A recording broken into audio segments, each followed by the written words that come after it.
Hello everyone, एक बार फिर से आपका स्वागत है मेरी वीडियोस के अंदर।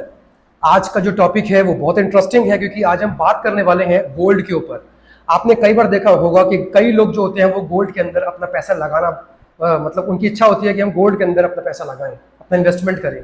लेकिन क्या कभी आपने ये सोचा है कि गोल्ड के अंदर ही क्यों, और ये गोल्ड का प्राइस समय के चलते इंक्रीज क्यों होता है? तो मेरे पास कुछ ऐसे इसके पीछे के रीजंस है कि असल में गोल्ड का प्राइस टाइम के बीतने से क्यों इंक्रीज होता है। तो देखो यहाँ पे कुछ बात लिखी हुई है कि कभी कभी क्या होता है कि जब हमारे देश के अंदर गवर्नमेंट कोई नया लॉ लेकर आती है या जब हमारा वॉर किसी कंट्री के साथ में होता है। मैं आपको एग्जांपल देता हूँ, 2016 के अंदर जब नोट बैन हुए थे तब क्या हुआ था, लोगों ने अपनी करेंसी जो उस समय मतलब था इंडिया के पास पैसा, मतलब जो लोग थे जो उनके पास था पैसा, उन लोगों ने क्या किया, मार्केट गए और गोल्ड के अंदर अपना पैसा लगा दिया। इससे क्या हुआ कि सर गोल्ड के वैल्यूज बढ़ने लगी, गोल्ड का जो प्राइस था वो मार्केट के अंदर लगातार बढ़ने लगा। तो ऐसे केसेस के अंदर भी जब गवर्नमेंट कोई नया लॉ लेकर आती है या कोई किसी भी तरह की अगर मान लेते हैं कि पॉलिटिकल इंस्टेबिलिटी होती है तो लोग गोल्ड के अंदर पैसा लगाना चाहते हैं ताकि अपनी इन्वेस्टमेंट और अपनी वेल्थ को सेव कर सकें। ठीक है, अब क्योंकि इतने सारे लोग एक ही बारी में गोल्ड के अंदर आके पैसा लगाते हैं तो उसका डिमांड बढ़ जाता है। तो डिमांड के बढ़ने से कहीं ना कहीं गोल्ड का प्राइस आसमान छूता है।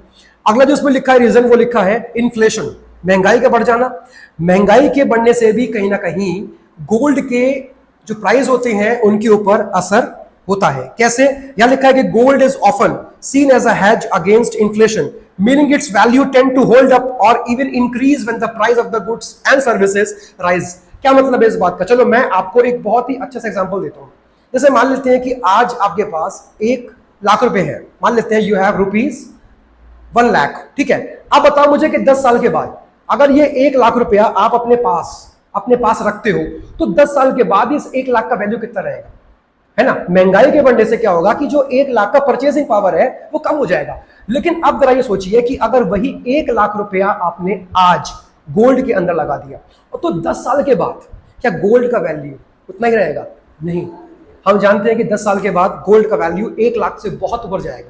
अगर ये पैसा आपके पास, मान लेते हैं कि अगर ये पैसा आपके पास ही होता तो इसकी वैल्यू बहुत कम हो जाती, लेकिन क्योंकि आपने उस टाइम वो पैसा कहां लगा दिया था, गोल्ड के अंदर, तो गोल्ड का कहीं ना कहीं वैल्यू इन फ्यूचर बढ़ता है क्योंकि उसका डिमांड बढ़ता है, इसलिए गोल्ड का प्राइस बढ़ता है। तो कहने का मतलब है कि अपनी जेब में पैसा रखने से अच्छा है कि हम गोल्ड में लगा दें अगर हम लॉन्ग टर्म इन्वेस्टमेंट करने की सोचते हैं तो। इसके अलावा यहां लिखा है कि अगर हमारे देश की करेंसी में फ्लक्चुएशंस पाए जाते हैं in comparison to USD dollars, अगर मान लेते हैं कि कल को महंगा हो गया तो क्या होगा? इसका मतलब साफ है कि अगर हम अमेरिका से इंपोर्ट करते थे गोल्ड को तो अब गोल्ड पहले से एक्सपेंसिव हो जाएगा। क्यों?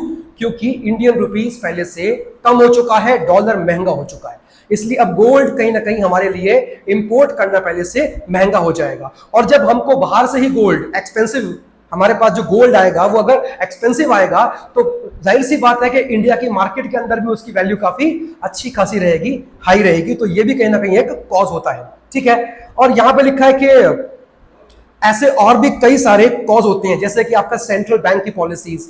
कई बार क्या होता है कि हमारे देश का जो सेंट्रल बैंक है जिसका नाम है रिजर्व बैंक ऑफ इंडिया, कई बार वो भी गोल्ड को परचेज करता है। तो क्योंकि सेंट्रल बैंक अगर गोल्ड के लिए आगे आएगा तो it will be termed as a bulk buyer, तो वो एक बारी में एक अच्छी खासी डिमांड लाएगा अपने साथ में गोल्ड की।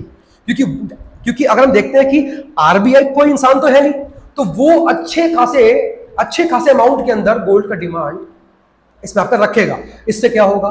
गोल्ड का प्राइस बढ़ेगा। क्यों? क्योंकि डिमांड ज्यादा हो रही है, डिमांड ज्यादा हो रही है इसलिए उसका प्राइस बढ़ेगा, इसीलिए गोल्ड के अंदर पैसा लगाना सेफ है। नेक्स्ट इसमें लिखा है जब हमारे देश में फेस्टिवल्स आते हैं, दिवाली आती है, होली आती है या कोई और त्योहार आता है, तो उसमें ये देखा गया है कि गोल्ड का प्राइस अच्छा खासा इंक्रीज होता ही है क्योंकि उस समय डिमांड होती है। लोग अपनी वाइफ को, बहन को, अपने रिश्तेदारों को गोल्ड के ऑर्नामेंट्स के तौर पे गिफ्ट करते हैं, तो इससे क्या होता है कहीं ना कहीं गोल्ड का डिमांड उस समय ही इंक्रीज होता है। और इसमें लिखा है मतलब कॉजेस तो और भी हो सकते हैं और कई लोग इसको इन्वेस्टमेंट के पर्पज से भी लेते हैं। तो कहने का मतलब क्या है कि गोल्ड का इन्वेस्टमेंट अगर आप लॉन्ग टर्म के लिए प्लान करते हो, अपना पैसा कहीं पर हमको लगाना चाहिए और जहां पैसा हमारा सेफ हो, तो गोल्ड का investment is the best investment. लेकिन एक बात जान लीजिएगा कि अगर आप रेगुलर इंटरवल्स पे इनकम कमाना चाहते हैं तो गोल्ड का इन्वेस्टमेंट सबसे बेकार है, क्योंकि उसके अंदर लगा हुआ पैसा ब्लॉक हो जाएगा। जब तक आप गोल्ड को मार्केट में जाके नहीं बेचोगे, आप उसके थ्रू पैसा कन्वर्ट नहीं कर पाओगे, आपको पैसा नहीं मिलेगा उसके बदले।